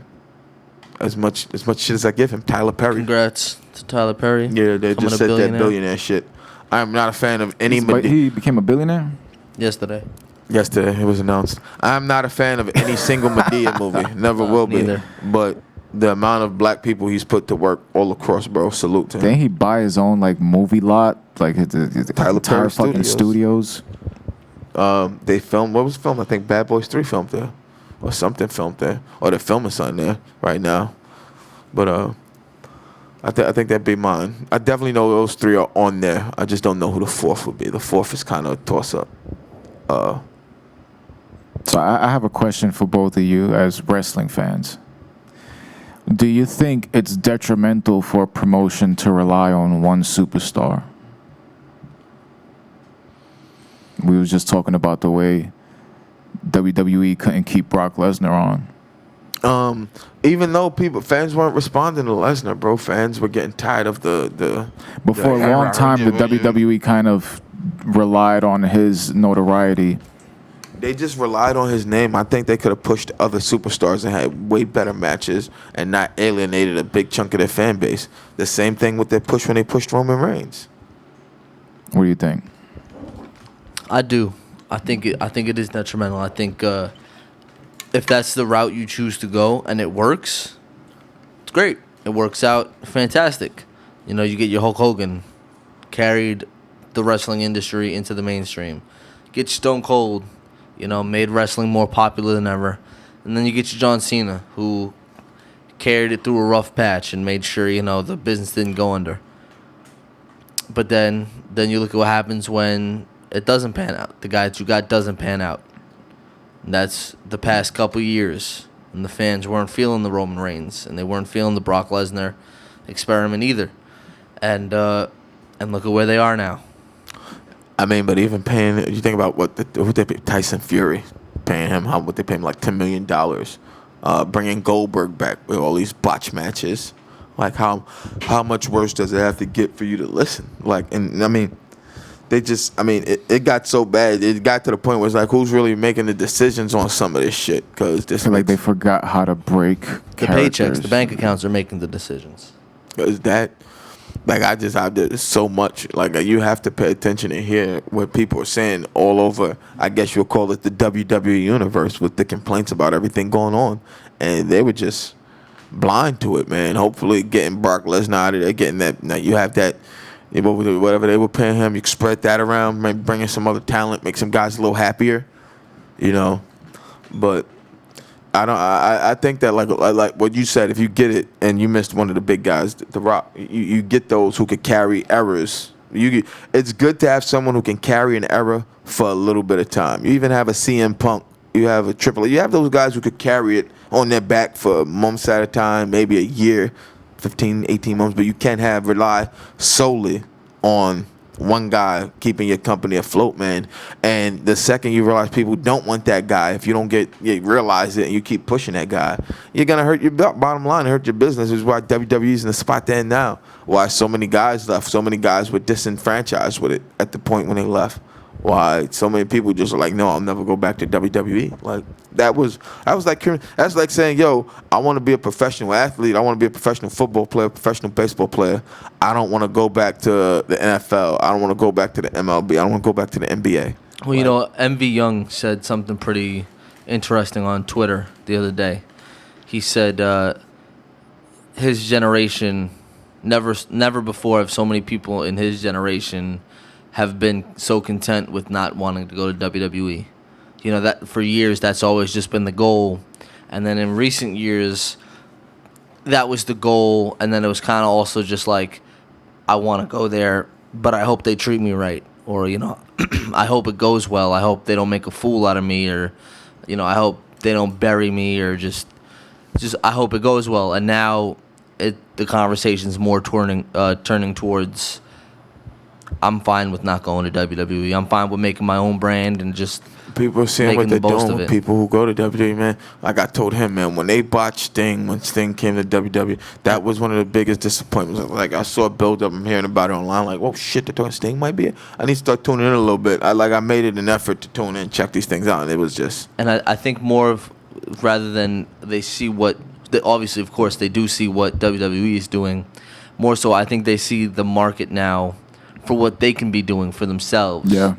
And also for what other major indies are available, and you can make a living off of a major indie that's not WWE, an AEW, an MLW, a Ring of Honor, an Impact. They see that and they say, "Oh, shit!" Like, or even just, you know, cultivating your own stuff. MV's got the leader of the Polycult gimmick, and that's taken off like crazy. And he does his own shows as well, and there's a big market for that. So they see that now. And again, these are a lot of things that you would come to know if you attended the T2T Wrestling Academy and you're around these guys listening to the business talks that they have. Mm-hmm. One thing that I feel the WWE did was in pushing people like Lesnar and leaving the strap on them for so long and then having so little matches throughout the year, you're basically telling the people in the locker room that you're not going to invest any time into them at all. So when a lot of these contracts are up, I'm seeing a lot of these guys go to competing promotions and then they're like headlining the shit. It's like, I think the last one that I saw, was it Brody Lee? That's the dude that was in the Wyatts. And he was getting no real type of push from Vince, like outside of that little stable they had over there. But now he's up against Cody Rhodes. I saw the promo and shit. I was like, oh shit, this is the dude that they was just shelving him. And he was just like a jobber at the end of his run in WWE. And now he's fucking... I think that it's something, when it comes down to it, I think it's something in creative, man. They miss. You have no more Vince Russos. You have no more Eric Bischoffs. You have no more. Even Freddie. Does Freddie Prinze Jr. even still helping them creatively? Shit. You don't even have fucking Freddie Prinze Jr. helping creatively anymore. He was one of the big guys. Was it SmackDown he worked with? He was on the SmackDown brand. Freddie Prinze Jr. Was one of the creative writers for SmackDown. He left Hollywood acting to be a writer for WWE. Hey, you know what he came back and did though? She's all that too. What? The following events take place between 4 p.m. He did Law and Order? 5 p.m. No, nigga, 24. Oh. He did do. Oh, I thought yeah. And he did the Scooby-Doo movies. Yeah, I've totally forgot about those. Huh. But I think a lot of people forgot about those though. Going back to what you said just literally yesterday, or maybe the day before, Eric Young won the Impact Championship last night or the day before. He was nothing. He was the bottom of the barrel in WWE. And not because he was the worst talent by far, not because he was something nobody cared about. People like Eric Young. They just didn't want to push him. They just didn't know how. They didn't know what to do with him. They couldn't figure out anything. And he was running around after R-Truth trying to catch the 24/7 championship for months. Even that, man. Who came up with that idea, the 24/7 championship? That's really just not like bringing back the hardcore belt without bringing back the hardcore belt and without hardcore rules. Matches. Yeah. Now all you're doing is just filming skits, making the guys in the back feel like they have a part of the show. Yeah. They shot it earlier. And that belt is ugly, man. That belt is green ugly. and gold. That shit is... The green looks cool, but that, like, the plate is ugly. Like I just saw that they moved Keith Lee, right? Was it from NXT to Raw? Or SmackDown. Well, Raw. And then there was a lot of social media buzz because they put a fucking shirt on him, and that wasn't part of his attire, and then they changed his entrance music. Well, they did that because he's fat, unfortunately. And, you know, Vince has this thing where it's like, oh, well, if he's fat, people are going to be unappealing. They're going to think that's unappealing, and they're going to turn off the TV, so... Yeah, but what happened to people, like... What happened to the Yokozunas and the Rikishis and the Earthquakes? That's the thing. He's not comically fat like a Yokozuna or like an Earthquake, where it's like he's fucking just out of shape. Fat is just rolling off of him. Right, he's just out of shape. He's just a big fella who's in great shape. He's just a big boned fella, and it's just like, oh well, if we can't laugh at him or go googly eyes over him, then he must not be a good wrestler in someone's eyes. Someone must have thought that. I mean, I think another thing that's hurt WWE, man, I've said it to you, man, is this whole PG era thing, man.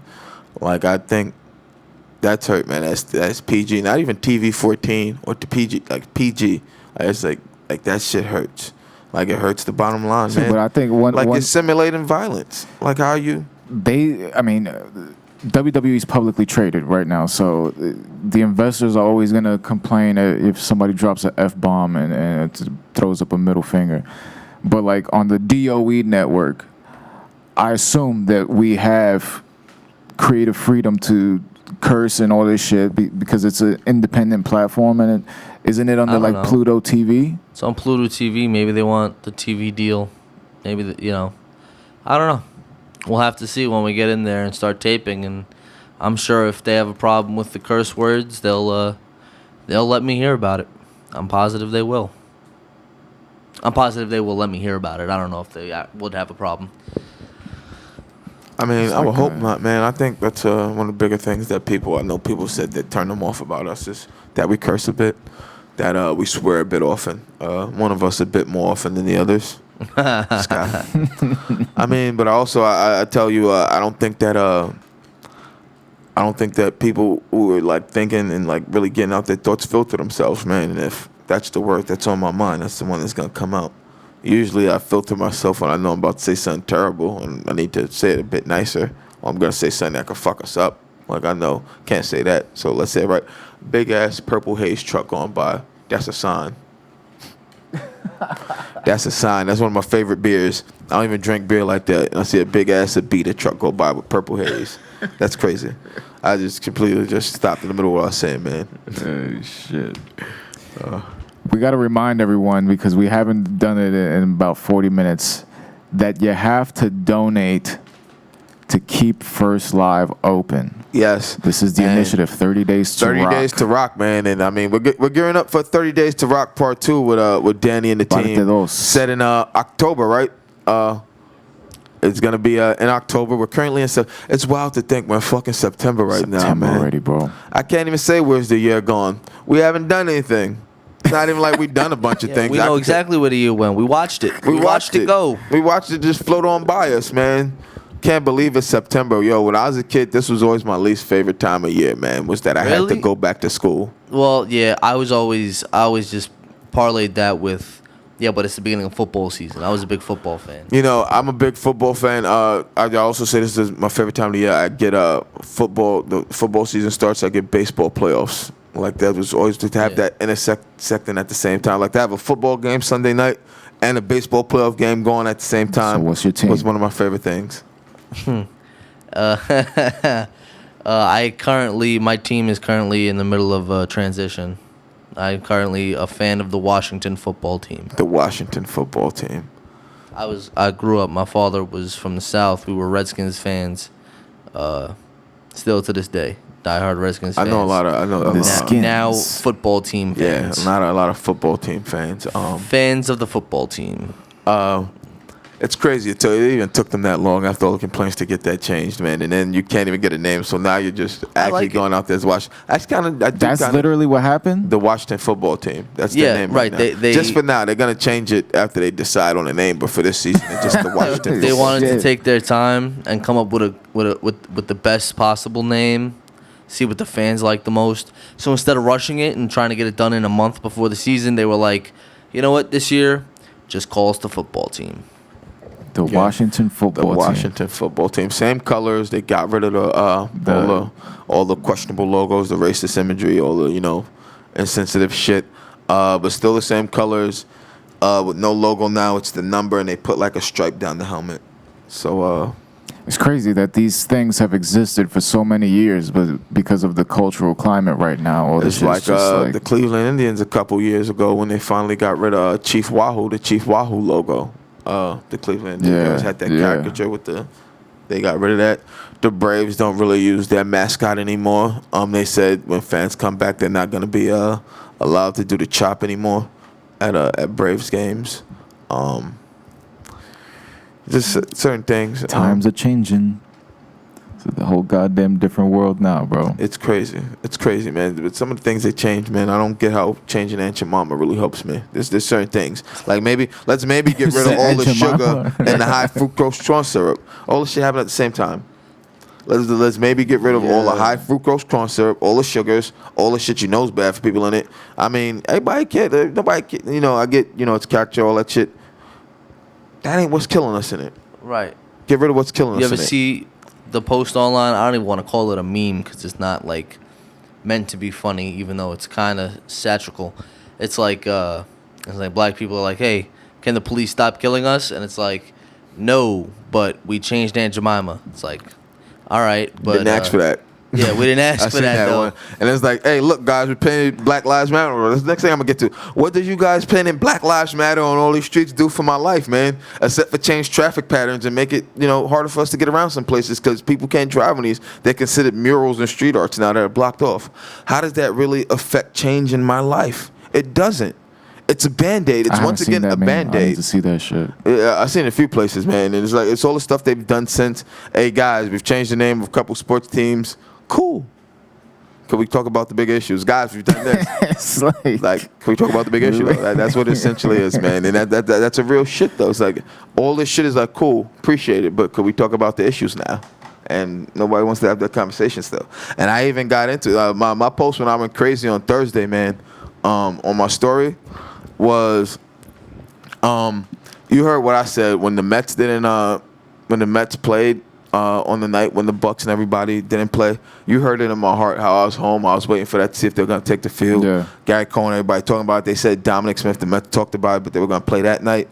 And then even to see the way he was talking after the game. I'm 33 years old. This is a 25-year-old man. This going to be my little cousin. You talking about Dominic Smith? Dominic Smith. Yeah. To see what he was saying, bro, at 25 years old, that made me cry. Yeah, that's a 25-year-old. Yo, he's in a space in life where he won't have to worry about the same things I would, like walking home from the train after work. You know what I'm saying? And running into an officer who maybe just don't see things or wants to police his own way. Like, he won't have to deal with that, but he understands he could possibly deal with that even though he's a fucking millionaire. On his way to being a millionaire. He understands that. And this is someone 8 years younger than me. Crying like that. That broke my heart to see. But I just said one thing on a friend of a friend's post. And I was like, yo, if seeing a video of a man shot in the back 7 times doesn't disturb you, then you clearly don't get the fucking bigger picture. That's it. I didn't even say fucking. Then clearly you don't get the bigger picture. That's it. No expletive deletives. No fucking all caps. No nothing. Typed out, good punctuation. That was it. I was playing the game. I saw a comment was said to me. I went to go read it. I was deleted and blocked by that point. Can't even read what was said. I'm pretty sure a lot of people leaning that side on her way said shit to me. But it's like, yo, if you see that and that doesn't disturb you, bro, everything that's come out after the fact still doesn't dignify 7 shots to the back, bro. If the knife was in the car, it was in the car. It wasn't in his hand.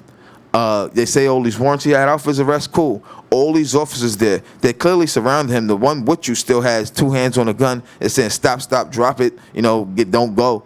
Why are you the only one pulling the door open, gun in one hand, leaning over, and then after 1 shot, why are you still firing six more? You should already see you hit him. Why did you have to fire 6 more shots? Got a bunch of cowboys out here. And no one, like, come on, man. And that shit got to me, man. And that, like, I had that conversation, bro. And it wasn't good, but it was what it is what it was, bro. And it's like people just still missing that. But to see him have, like I had said that, just broke my heart. But it's still the same shit. People don't want to have the conversation.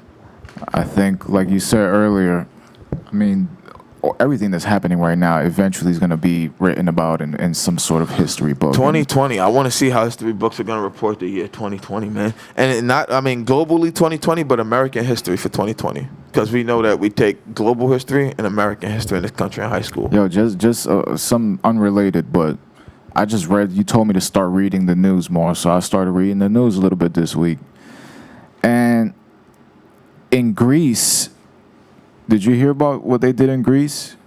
How they took over 1,000 immigrants, put them on a boat, drove to the edge of Greek territory in the water, and just left them on life rafts, just left them out at sea, bro? No, I did not hear about that. And I was thinking about that shit. Like, that is probably one of the cruelest things. That's grimy as fuck. That is OD grimy, man. But, I mean... And fucking life rafts with little vests on, just probably enough rations for a day or two. And they're just kind of like depending on bordering countries to come and scoop up these. Who knows? I didn't even hear about that. I got to check into that, man. There's so much. I tell people, one of the biggest problems, and I saw somebody share something the other day talking about, somebody schooling a dude. And it's a video, a black dude talking to 2 other black dudes, and one guy's, has a problem with 45, and he's talking about it. And he's like, yo, but where do you watch your news? Huh? What news do you watch? And he just keeps saying, what news do you watch? What news do you watch? And it's like that's a fair point, because the news is so radicalized now. The news is so poignantly leaning in one direction either way. That's why I don't watch Extremely the news. biased. I read the news, and I read news from multiple sources. I will read an article, and he knows it. I read the article on the same event from like 5, 6, 7 different sources before I figure and start deciphering. And I tell people to do that. I read independent news sources. I read right-wing news sources. I read my local news sources. I read global news sources. I read a lot of news sources. I like reading. I mean, I don't like reading books. I like reading current events. And he knows that. And it's something, since we had the same 5th grade teachers, have been signing me since then. And like I tell people all the time, as opposed to watching the news, read the news. So there's not someone with their inflection, with their voice, you don't have Chris Cuomo, you don't have Don Lemon, you don't have Carson Tucker, you don't have Laura Ingraham, you don't have any of these people force feeding it to you with their voices. You don't have Rachel Maddow, you don't have any of these people telling you how to feel about it. You have you reading from a journalist, which is a lot harder to lean away. If you get caught leaning in an article as a journalist, written, that's called an op-ed piece. That's not a written article.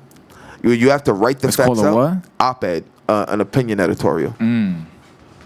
That's what it's called. If you're leaning too far in an article, that's called an op-ed piece. When you report the news written, a lot of time you have to rely solely on the facts. Yeah, but when you're listening to it, their tone and alone, their tone, their inflection, the way they change their voices. Look at the way they were saying it. When they were talking about when they did it when the riot started early in the year, where they put where they cut the shit Don Lemon said to the ether beat.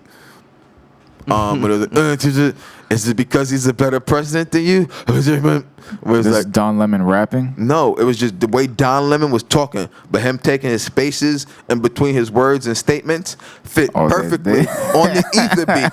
And they didn't speed his words up. They didn't change the ether beat. It was just, it fit perfectly the way it was like, fuck you, I know you ain't talking. What? The way that starts off, it fit perfect. And it's like, bro, like I don't know. That's just telling to the tone that he had. That like if that's the vibe that you were matching, then there's something wrong with what you're reporting. And it shows. It shows a lean. It shows a lean, bro. And I tell people all the time that it's funny, man. And it's one of my favorite movies from when I was a kid. Bad Boys 1. When Martin Lawrence was telling his wife, when his wife came in after they had the shootout on the bridge and the news recorded him, and it was like, yo, you can't be relieving what the news be reporting. That should be having a tilt. Like, he's like, you can't believe everything you said. That should be having a tilt. And it's like, yo, people still, you have to read, man. You have to read from multiple sources. You can't just blindly believe what you read one place. And a lot of people go to one place, and that's their trusted news source. And these places know that. That's why they pay these anchors millions of dollars to report to you.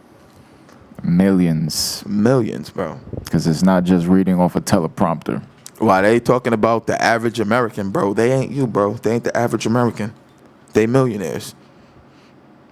They ain't suffering from the same type of problems to the people that dictating and preaching the gospel to. They ain't got these same type of issues, and people don't realize that, bro.